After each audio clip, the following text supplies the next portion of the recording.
It's 1362. Two armies face each other on the open plains of what's now Ukraine. Roughly the same number of soldiers, each armed with the same weapon. Deadly composite bows, lightning-fast archers, and centuries of skill. On paper, it should have been a tie. But at the Battle of Blue Waters, one army did something shocking. They turned identical tools into total domination. And the other side didn't stand a chance. Why? What gave them the edge when both sides wielded the same weapons, fought with the same tactics, and believed themselves unstoppable? Welcome to Great History, where we dig beneath the battlefield, uncover the systems, decisions, and moments that changed empires, and bring you epic stories of strategy, courage, and invention. Hit subscribe and join our growing community of history lovers. So, let's uncover the secret that destroyed the Mongol Tatar army at the long-forgotten Battle of Blue Waters. It's April 1362, and the Teutonic Knights are on a roll. Kaunas, a key fortress in Lithuania, has just fallen to their siege engines and armored foot soldiers. Algiras, the new Grand Duke of Lithuania, son of Gaminas, and his brother Kanstas, arrived too late, watching helplessly from the hills as the fortress crumbles. They probably hoped for some last-minute miracle, some heroic counterattack to save the day, but all they got was a front-row seat to disaster. Smoke curls over the walls, banners torn, and the sound of looting echoing across the countryside. It's a stark reminder Lithuania's western borders are under constant threat, and playing defense alone won't cut it. But wars aren't just about defending your turf. They're about resources, manpower, and strategic advantage. Lithuania needed to expand, and the lands to the east, the disjointed principalities of the Rus, were tempting, especially since the Mongols, who nominally ruled these lands, were having the mother of all internal meltdowns. After the death of Khan Berdi Beg in 1359, the Golden Horde fell into a 20-year spiral known as the Great Troubles. And this was full-scale fragmentation. The Golden Horde was no longer a unified empire. Instead, it was a cluster of rival power centers, with Kelebeg trying to control Sarai, Bilat Timur holding authority around Volga, Bulgaria, and Abdullah asserting dominance over Crimea. Each one pulling in a different direction, and nobody paying attention to Lithuania sneaking in from the north. This was a rare opportunity, and Algiras was ready to seize it. With the Mongols distracted, he pushed into the southern Rus's principalities, territories that were officially under the Crimean Ulis, controlled by Mame, one of the most powerful Mongol warlords of the time. But Mame was busy squabbling over Sarai, the Golden Horde's capital, and couldn't spare a single army to chase down a creeping Lithuanian advance. Algiras moved fast, and resistance was minimal. Shera, Bryansk, Novgorod, Severki, Stadub, and Parias all fell under his control. It wasn't a bloodbath, more like a swift administrative takeover, but with the implicit threat of force if anyone stepped out of line. Think of it like a conqueror collecting territory, like souvenirs during a road trip. With his hold on the southern lands secured, Algiras set his sights on Kiev. Now Kiev wasn't just another city, it was the symbolic heart of Rus. Even in decline, it carried prestige and weight. Controlling it meant claiming the mantle of power and sending a message to everyone. Lithuania was no longer a regional afterthought. But there's a catch. This move directly challenged the Golden Horde's honor, poking the bear like this. It was a gamble, because if Mama decided to retaliate, Algirdes would be in for a fight. And yet, Algirdes moved forward. He handed control of the newly conquered territories to trusted family members like his brother Karatas and his nephews, ensuring the lands were firmly under Lithuanian administration. The Tatar tax collectors were politely but firmly shown the door, and construction began immediately. Fortresses, Castles and towns sprouted across Podolia, including Smutrich Castle by the river and Bakako, a fortress on a hill where monks had once lived quietly. Even daily life started changing. There's a story that during a hunting trip, the Karajat Taichi brothers managed to herd a whole group of deer onto an island and realized this would make the perfect city. That's how Kamyts-Podilsky was founded, a lasting footprint of Lithuanian expansion, but Algirdas was playing politics smart. Instead of imposing forced conversions or wiping out local customs, he embraced Orthodox Christianity, Byzantine traditions, and local governance. Locals kept their faith, alphabet, and rulers all under Lithuanian oversight. This soft power approach earned Lithuania a reputation as benevolent rulers, so much so that historians today call the Grand Duchy the Silk Empire, not because of trade, but because they ruled with a gentle hand rather than a hammer. Meanwhile, Mami, once he secured his position in Crimea, returned victorious only to find Lithuania comfortably settled in southern Rus. It was like coming back from vacation to find someone redecorated your house and changed the locks. Furious but pragmatic, he had to negotiate. Algirdas offered a deal. Lithuania could keep the new territories, but tribute would continue to flow to the Golden Horde. Mama accepted. His empire was still too fractured to open a new front, and having Lithuania as a quasi, I could even help him against other rebellious principalities like Moscow. By the time all was said and done, Lithuania had transformed. No longer just a northern Dutch under pressure from the Teutonic Knights, it had become a regional heavyweight. Trade routes flowed through Podolia to the Black Sea. Kiev, the medieval jewel of Rus, was firmly under Lithuanian control, and the path south and east was open for further expansion. Moscow, watching all this unfold, knew it had a rival to reckon with, and Algirdas wasted no time asserting his authority there, launching campaigns between 1368 and 1372, even reaching the Kremlin. This rapid expansion, smart diplomacy, and careful integration of new territories set in motion a long-term cultural and political shift. Ukraine, under Lithuanian rule, began moving toward Europe in ways that would eventually separate its path from Moscow. Kiev and surrounding regions weren't colonized or oppressed. They thrived under a diverse multi-ethnic state.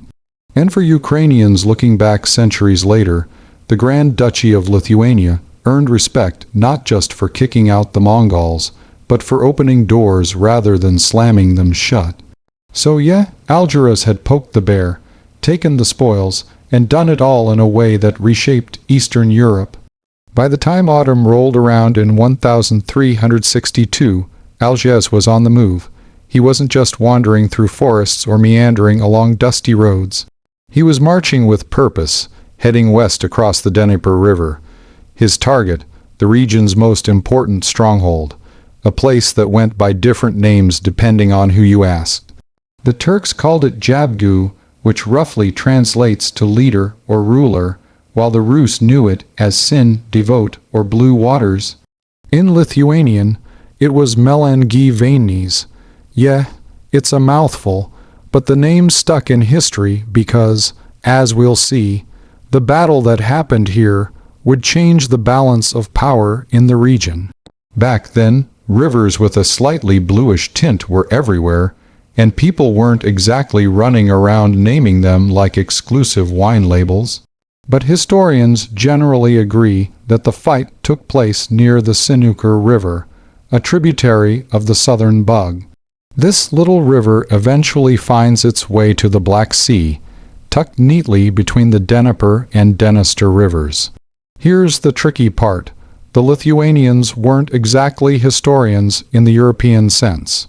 Unlike the French or the English, who documented every royal tantrum, feast, and dress code, the Lithuanians preferred action over words. Their swords and spears did the storytelling, and unfortunately, Swords don't leave behind diary entries. So, reconstructing the battle is a little like assembling a puzzle with half the pieces missing. Only Mash Strakovsky, a 16th century chronicler who, bless his heart, tried to fill in the gaps. Keep in mind, he was writing almost 2 centuries after the fact, which is like relying on your great-great-uncle's campfire stories to write a precise account. Still, Strakowski gives us the best window we have into what happened. According to his account, the Tatar force sent to stop him wasn't commanded by a central elite Mongol army.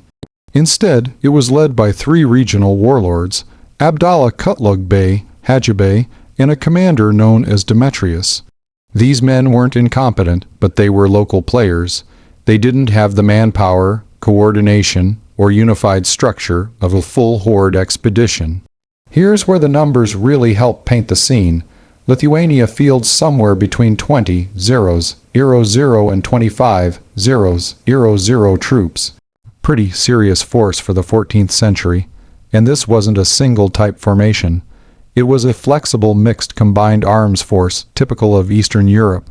The Boyar cavalry wore chain mail, scale armor, or hardened leather, lighter than Western European plate, but still strong enough to resist most incoming arrows.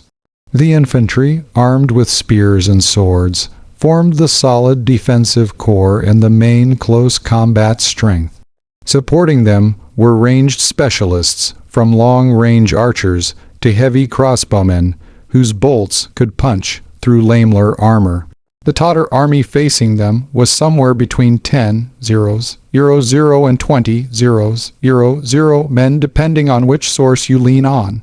Their strength came from mobility, mounted archers, fast-moving units, and the ability to pour out arrows in rolling waves.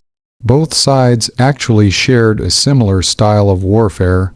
Both relied heavily on mounted archers. Both understood the value of speed and maneuver. And both came from military cultures shaped by steppe-style combat. So if the two armies fought in such similar ways, what created the decisive edge? And that brings us to the composite bow, the classic weapon of the steppe. This bow is the reason nomadic cavalry ruled Central Asia for centuries. Small, compact, packed with explosive power, it was tailor-made for shooting from horseback, and the reputation it earned completely deserved. The Tatars were absolute masters of it. Their armies moved with this blend of grace and lightning speed, relying almost entirely on their bows to deliver what you could honestly describe as a medieval form of blitzkrieg. Strike fast, strike hard, and never stop moving. This wasn't just a simple wooden stick with a string. The composite bow was something else entirely. It was built in layers, a wooden core, sinew on the back, and horn on the belly. Each part had a job. The horn handled compression, the sinew handled tension, and the wood held it all together. That clever combination let a relatively short bow and release an incredible amount of energy, far more than any single-piece wooden bow of the same size could manage.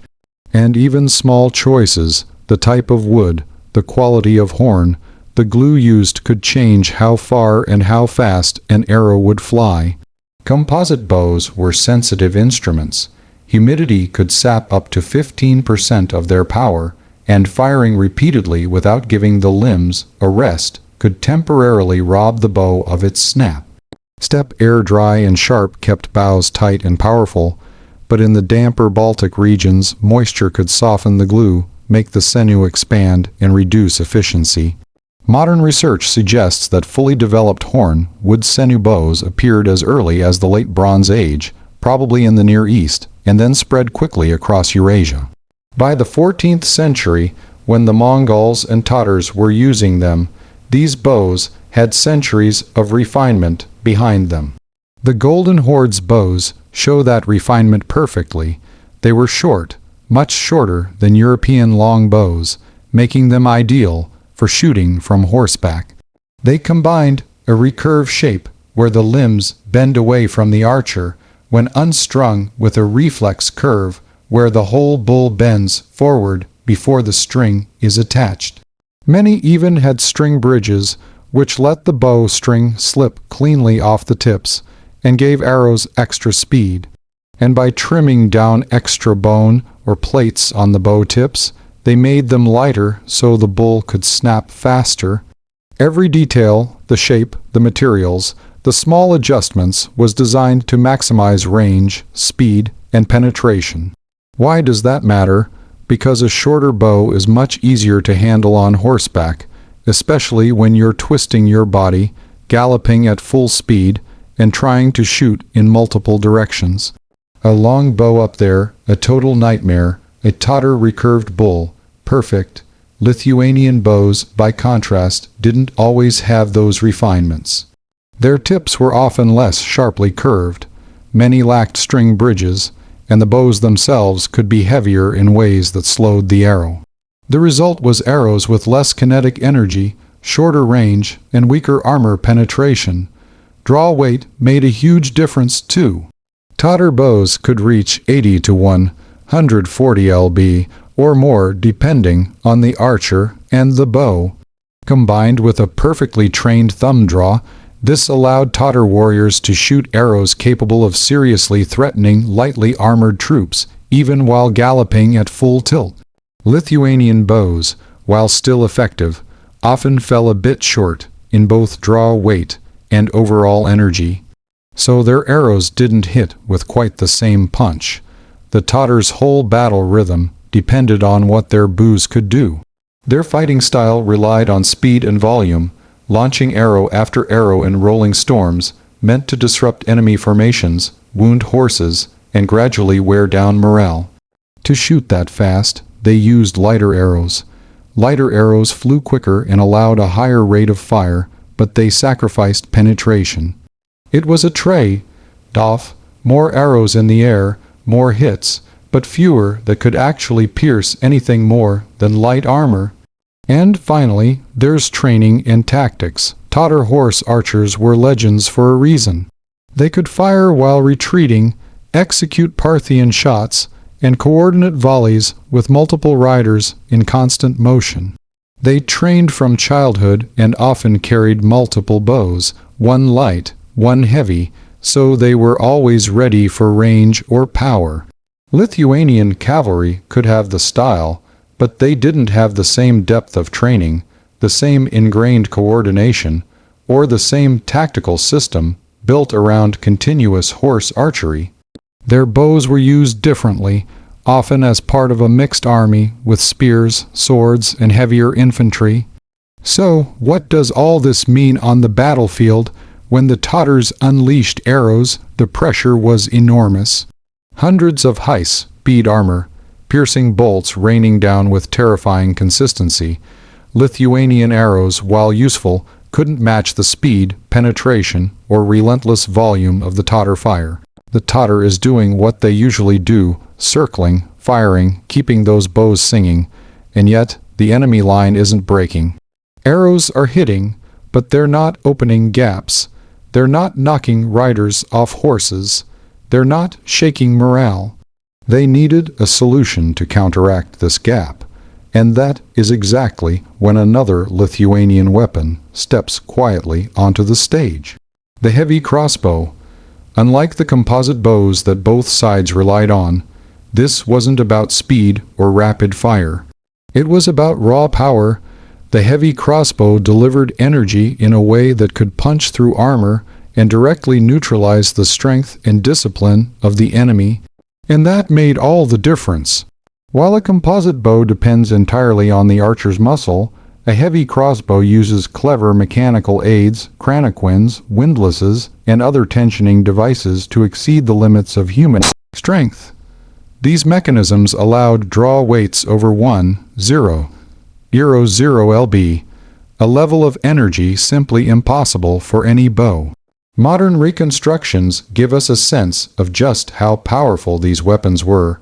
A replica with a 200 lb draw could release around 200 joules of energy.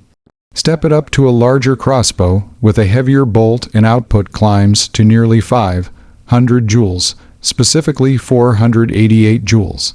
That's 2 to 3 times more energy than even the strongest Tatar composite bow could deliver. In battlefield terms, this is a shift from relying on rate of fire to relying on sheer kinetic energy. Why does that matter? It's all about armor penetration.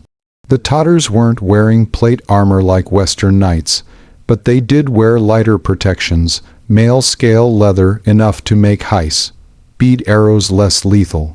A standard composite arrow might zip through cloth or thin leather, but against mail or padded armor, it could fail to do serious damage.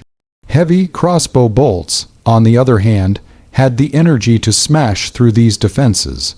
Research shows that to penetrate mail and padding while still injuring the wearer requires about 170 joules. That means even a 200-joule crossbow bolt could reliably pierce and incapacitate a lightly armored soldier. Plate armor required even more energy. To punch through a 3 mm steel plate, you need about 300 joules.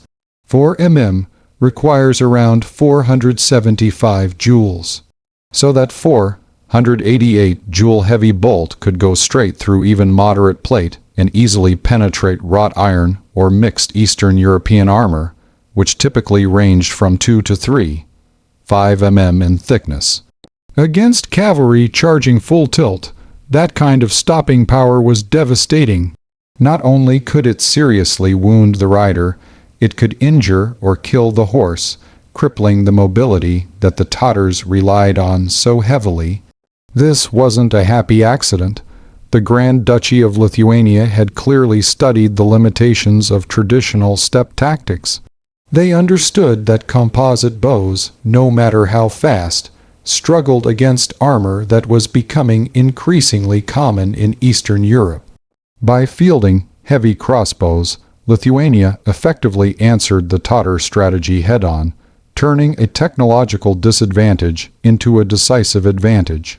There's one moment that historians keep coming back to, recorded in the chronicles by Strakovsky. Algurus arranged his forces into 6 distinct groups and positioned them in a curved crescent-shaped line. Picture it from above, a half-moon hugging the riverbank. That crescent did 2 critical things at once. First, it absorbed the first volleys of arrows. The center groups braced, shields up, armor ready, and second, it blocked the Tatars' favorite move, encirclement. If the Tatars tried to sweep around the flanks, the curve funneled them right back toward the strongest part of the Lithuanian line. And that mattered because steppe armies thrived on hitting you from every side, chipping away at your forces without ever committing to a straight fight. Algirdes anticipated that perfectly, and he built a formation specifically to stop it. The idea was force the Tatars into a direct confrontation where their famed mobility was limited, and where Lithuania's heavy cavalry and spear-armed infantry could hold steady. And then came the real test. As the battle began, the Tatar horse archers did exactly what everyone expected.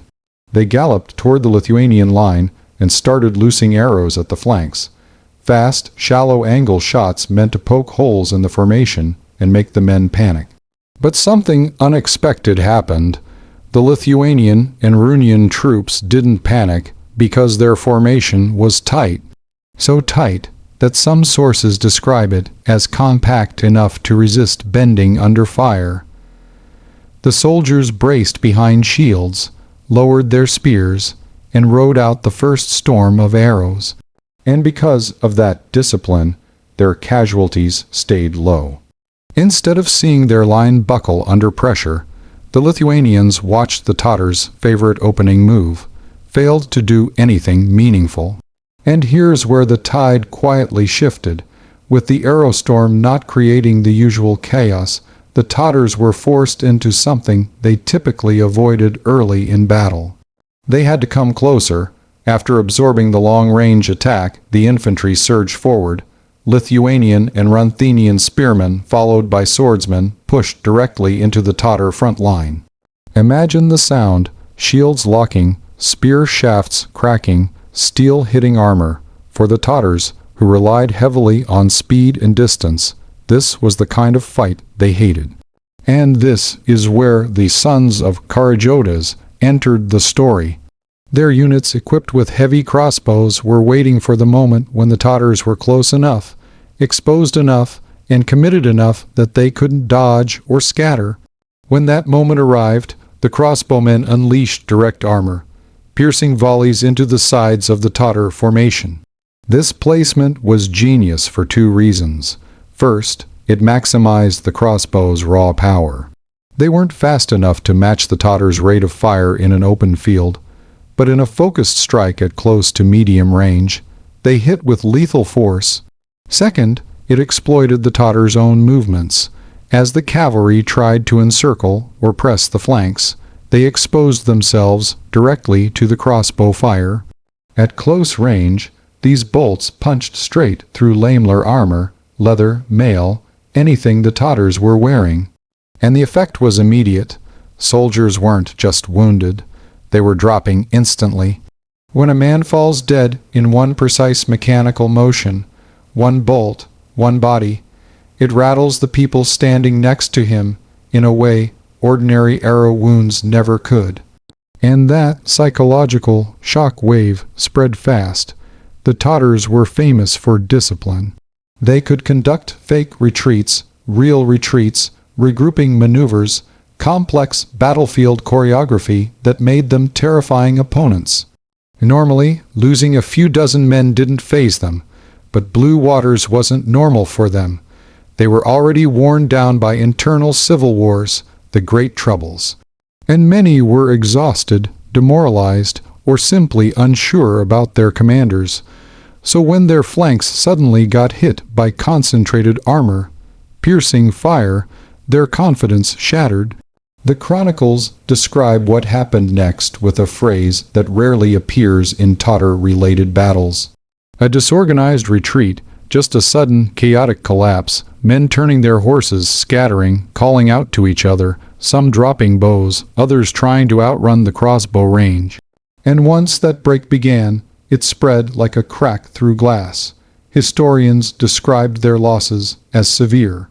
And it wasn't just a few isolated units taking hits. It was entire groups wiped off the battlefield. Key leaders were killed, leaving the army without the guidance it desperately needed. Exact numbers are tricky. Records from the 14th century are notoriously inconsistent, but everything we do know paints a clear picture. This was a crippling blow that nearly shattered the Tatars' ability to operate in the region. If you loved diving into this forgotten clash of empires, hit that subscribe button and join our growing community of history lovers. Like the video if you enjoyed it, and share your thoughts in the comments. What moments surprised you the most? Don't miss our next deep dive into the battles tomorrow. Thanks for watching, and I'll see you in the next one.